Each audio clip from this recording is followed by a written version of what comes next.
I've had a sip. Less than you. This is like Steve Harvey telling people he used to be homeless. That's my story. That's not his story. Steve Harvey wasn't never homeless. When Mark Curry was touring with him 25 years ago. He do it all the time. All my haters, I ain't got to say nothing to them. They got TV. It seems like the beef between Steve Harvey and Katt Williams is far from over. Steve recently threatened to confront not only Katt but also Shannon Sharpe. Many thought the drama had settled down since it had been months since Katt and Shannon's explosive interview, where Katt harshly criticized people in the industry.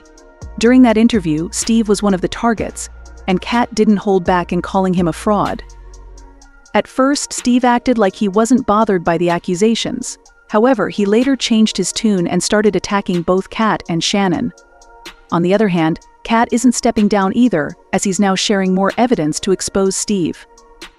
This situation is turning into one of the messiest feuds in Hollywood. The same Steve that went to go watch Mark Curry do his whole sitcom and then stole everything Mark Curry had. Now Steve got a sitcom where he the principal and he wear a suit and Katt Williams wasn't joking when he said 2024 is the year of truth. A lot has already happened this year, including Steve Harvey being exposed as a thief and an industry plant. The explosive interview Katt did with Shannon Sharpe in January shook the comedy world because Katt went off on several comedians like Kevin Hart, Cedric the Entertainer, Ricky Smiley, and even Tiffany Haddish. But when it came to Steve, Katt had even harsher words since he's never liked him. According to Katt, Steve has always pretended to be someone he's not just to make money. Katt also claimed that Steve was jealous of the late Bernie Mac because Bernie was everything Steve wished he could be. He accused Steve of trying to one-up Bernie when he was alive and even stealing Bernie's style after he passed away. But Bernie wasn't the only one Steve allegedly stole from. Katt also said Steve used to go to Mark Curry's shows just to steal his jokes and pass them off as his own. He went on to tell Shannon that Steve is a lazy, talentless fraud who pretended he didn't want to be a movie star, but in reality, he just didn't have what it takes to be one. The same Steve that went to go watch Mark Curry do his whole sitcom and then stole everything Mark Curry had. Now Steve got a sitcom where he the principal and he wear a suit and then he gets this high top fade, making all black men think he got the best lineup in the business, and it's a man unit. Then you ask it, why you not a movie star? I didn't want to be a movie star. This the same Negro that hated on Bernie with this same thing. I didn't want to be a movie star. No, you couldn't be a movie star.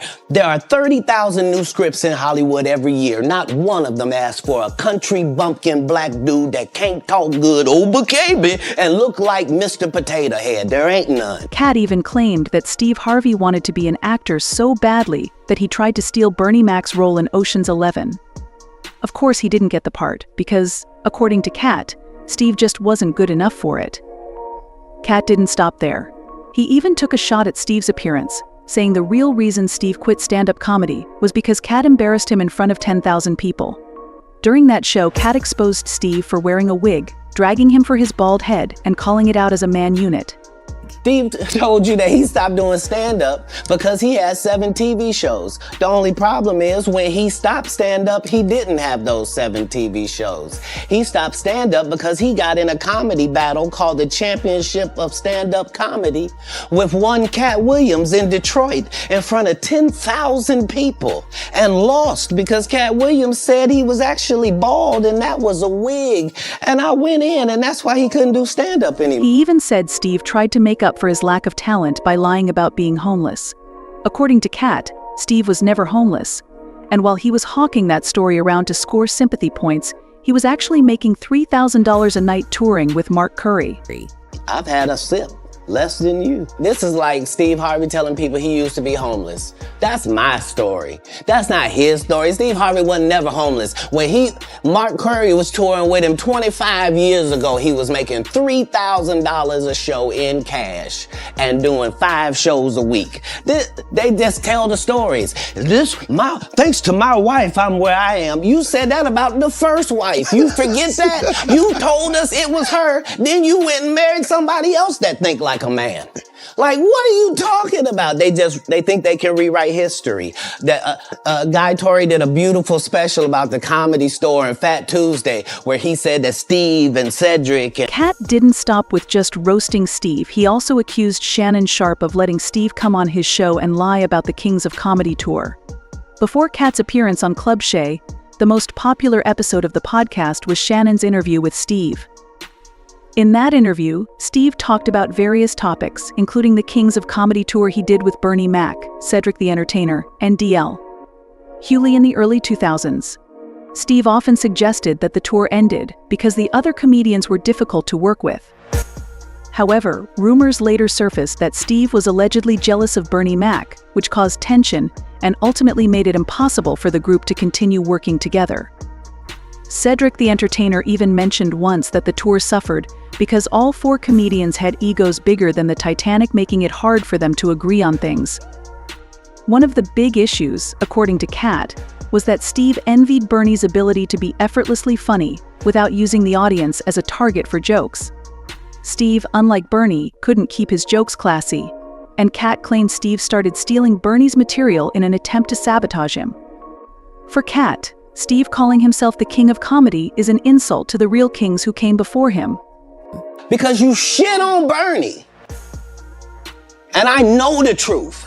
You think I'm gonna let you shit on Bernie and then come get me? I'm the next king? Fuck you.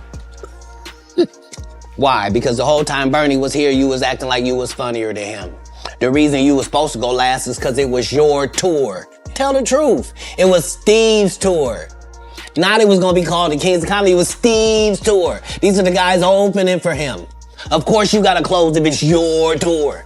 That's why it was such a big deal. But you couldn't do it, because you can't beat the best. And until you humble yourself, you will forever be kinged by the king. And because you finally did it, because you had no other choice. And this is not the first time Katt has tried to snatch Steve's crown. In 2008, he challenged Steve to a showdown to defend his King of Comedy title at the New Year's Eve performance they co-headlined. First of all, I'd like to say thank you to you, because you didn't have to accept this. You could have just said, no, I'm not going to do it. You have been the king of comedy as long as we've had one. Matter of fact, the whole phrase, king of comedy, can be attributed to you. And I am honored that you would allow me to share the same stage as you. I don't know why people made this a championship bout. I don't know why you was okay with that. I want to apologize for what's going to happen. Who is this nigga? But the second that you get off stage, the second that you get off stage, I need you to understand that that's your final time as the king of comedy. Steve Harvey wasn't going to let Katt embarrass him without responding. He tried to act like the bigger person by addressing the situation on Jamie Foxx's satellite radio show. Steve said he wasn't going to be dragged into a silly feud, using a metaphor my grandfather used to tell me that dogs don't bark at parked cars, only cars that are moving. Dogs bark at the moon all the time, but if the moon barks back at the dog becomes famous. Despite this, many felt like Steve was just avoiding a confrontation with Katt because he knew Katt could outshine him in a comedy battle. Though they both moved on with their careers, Katt's view of Steve never changed. He believed Steve would do anything to stay on top, even if it meant ruining others. Katt went on to expose Steve as a gatekeeper who tries to end people's careers if they don't pander to him. He even accused Steve of attempting to sabotage Cedric the Entertainer's career by pressuring him to wear a dress on screen, fully aware of how black men in dresses are viewed in Hollywood. Katt has been very vocal about his disdain for the trend of black men wearing dresses in the entertainment industry. He once went viral for criticizing Kevin Hart for wearing a dress on screen, saying it showed there were no limits to what Kevin would do for money. Kevin had previously claimed in an interview that he would never wear a dress or compromise his values for a paycheck. But Katt saw this as proof that many in the industry are willing to cross boundaries for fame and money. Opportunities that can be thrown at you. It's all about choice. You know, nobody makes you do anything. Nobody says this is what you got to do. This is the only way that you're going to do it. Nobody made Martin put on a dress in Big Mama's house.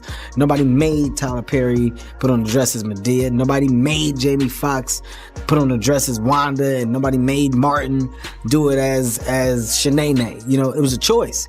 And on Saturday Night Live, you know, it was a choice that I made. So I think it's all about your pick of what's funny to you and what you feel would be funny to others. However, just a year later, Kevin appeared in an SNL skit wearing a dress complete with a shawl and wig. Katt later dragged him by that corny wig in an interview with Black Tree TV, where he said black men having to wear dresses to be funny is the corniest thing ever. According to Katt, you couldn't even blame Kevin for doing what so many men before him felt they had to do to get mainstream success.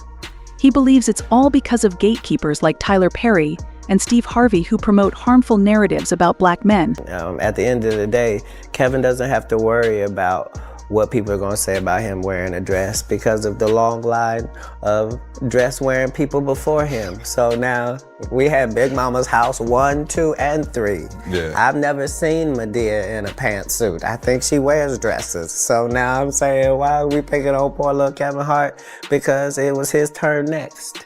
Okay. So it made sense that Kevin didn't escape the heat of Katt's rant about the industry during that Club Shay interview.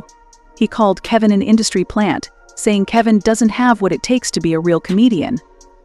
According to Katt, Kevin rose to fame so quickly because he sold his soul to the highest bidder.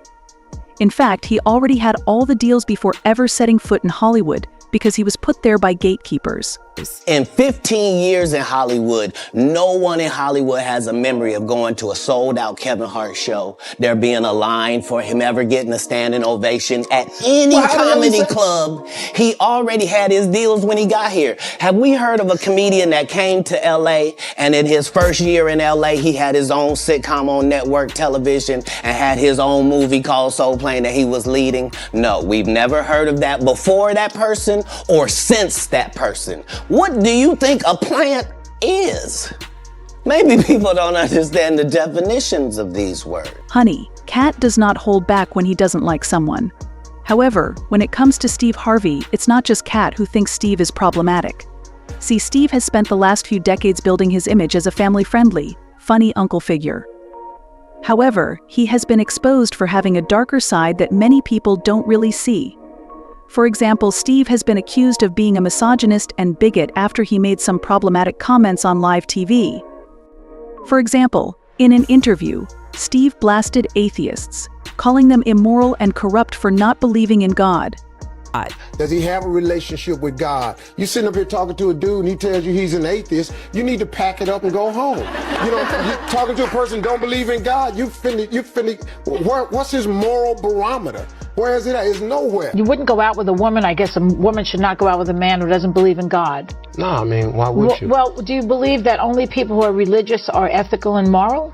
No, I just believe if you don't believe in God, then where's your moral barometer? That's just me talking. I understand. You can believe what you want to believe, but if you're an atheist, you're basing your goodness and morality on what? I mean, but what is an atheist? I don't really get into that. You know, I've talked to people all the time. I'm an atheist. I just walk away. I don't know what to say to you. You know, well, an atheist is someone who doesn't quite believe that there is somebody out there, some God out there. Well, then to me, you're an idiot. Okay, well... So I'm cool with that. I'm just probably not the right politically correct thing to say. But if you don't believe in God, I mean, really, you got to have an explanation for this. You just can't tell me this spun out of a gastrous ball. Yeah. And then all of a sudden, then we were evolved from monkeys. Why we still got monkeys? It's too much open here. I just believe that. And if you don't believe that, then I don't like talking to you. I mean, what did Steve base his own morality on when he was stealing other comedians' jokes and trying to sabotage their careers? Because that's definitely not something a true believer of God would do. But it gets worse. Steve once tried to excuse men cheating on their partners as a normal thing because there were just too many women out there. He said, "Why do men cheat? It's really because there are so many women out there that are willing to cheat with them." It straight up sounded like Steve was objectifying women who make up a good part of his audience. It didn't get better when Steve was asked about how women can deal with unsolicited attention from suitors. You would think for someone who prides himself on being such an uncle figure, and someone who has daughters himself, Steve would have some practical advice on how women could deal with things like that. Instead, he said, "You cannot stop a guy. Once a guy is interested in you, we lock in. We don't care what you do." Openly endorsing creepy behavior like that is nasty work. And a lot of fans were frankly shocked. If this is the advice he's been giving his daughters, it's not surprising that his daughter Lori has a hard time settling down in a relationship. In fact, there have been rumors about Steve using Lori to get access to certain industry circles. We all thought Steve was just going to ignore the Katt Williams interview and move on with his life. However, it looks like Uncle was just looking through the archive to find something hard enough to clap back at Katt and Shannon with. Apparently, Steve has been nursing a beef with Shannon Sharpe for even allowing the episode to be aired in the first place, and he has allegedly been trying to sabotage Club Shay as payback. In a recent interview with Cam Newton, Shannon spilled the tea on how he has been targeted by certain industry figures since that Katt Williams episode went live. According to him, these people were going behind the scenes to bully guests he had already lined up for the podcast into not showing up. Kim, I've been trying to line Katt up for a year. I tried to line him up for a year. People don't know this, but Katt doesn't like to fly. I'm getting off the elevator. As I'm getting off the elevator, a lady's getting on. Right. She said, "Hello." I said, "Hey, how you doing? I'm Shannon Sharpe." She tells me her name. She's like, "I've never seen you here before." I said, "Yeah, my attorney's here, Marvin." She said, "Oh, I love Marvin. I love Allison," who's his daughter. She said, "Oh," I said, "I've never seen you here." I said, "I've been coming here 3-4 years. I've never seen you." She said, "Oh man, I'm sorry. I'm just not meeting you." She said, "Today is my last day." I said, "What?" She said, "Yeah, today is my last day." I said, "You got a new job?" She said, "I'm leaving to be Katt Williams' tour manager." Wow. I said, "I've been trying to get Katt for a year." That was a Friday. The next Friday, Katt sitting in that chair. Look at God. Shannon explained that he didn't think the problem was coming from his end, because before he sits with any guest, he asks them if there are issues they don't want to talk about. He also does his homework to know how to navigate sensitive issues so guests can feel comfortable, and if they end up saying something they don't feel comfortable letting the world know, they can just edit it out before it airs. However, despite all that, some guests would just randomly cancel on him, which didn't happen before the Katt Williams episode. The only explanation is that someone somewhere is trying to make Club Shay grow irrelevant. Although Shannon didn't name any names, one of the people who was most affected by that Katt Williams interview was Steve Harvey. He also has enough influence in the podcast or radio community that he can hurt Shannon's podcast if he wants to. As for Katt, it looks like Steve still hasn't found the balls to address Katt directly, even after all these years. 7 months after Katt destroyed him in an interview that now has almost 75 million views, all Steve could come up with as a clapback was a long rant about how he would be the bigger person. I say, you don't have to open your mouth. You don't have to do it, man. He prepares a table in the presence of mine enemies. He do it all the time. All my haters, I ain't got to say nothing to them. They got TV. They can cut their TV on 7 days a week. All that hating, he on there. Oh man, I don't even worry about it. You know, I've learned how to handle haters, man. And the only reason you have haters is because you're effective. You have haters for 2 reasons. You're doing something that they're jealous of, or God is preparing to take you somewhere and the devil is providing opposition. Those are the reasons you have haters. God is about to do something and the devil has to throw opposition. Those are the 2 reasons you have haters. I got plenty of haters. When I get them, man, I always look and see what God finna do. Like I got somebody really attacking me right now. I mean, really going after me, man. I'm just waiting to see what God gonna do. Cause they're gonna have to get on. Now, everybody that came after me before, you eventually had to get on. Cause they can't listen to me, man.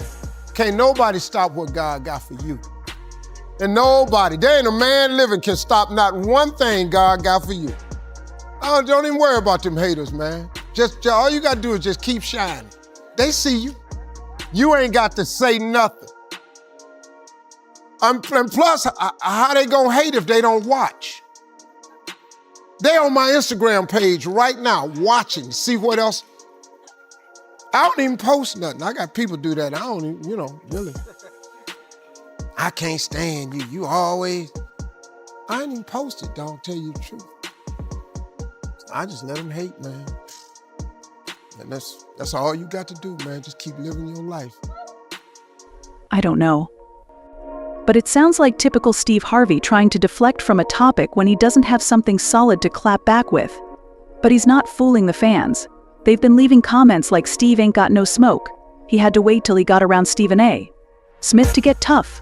Steve a thief. And Katt spits the truth. We love Katt for this among his many talents. Steve, try harder, brother. It ain't nasty if it's the truth, just saying. I hate the way Steve treated Bernie. I'm putting my money on Katt. I think he can run circles around Baldy.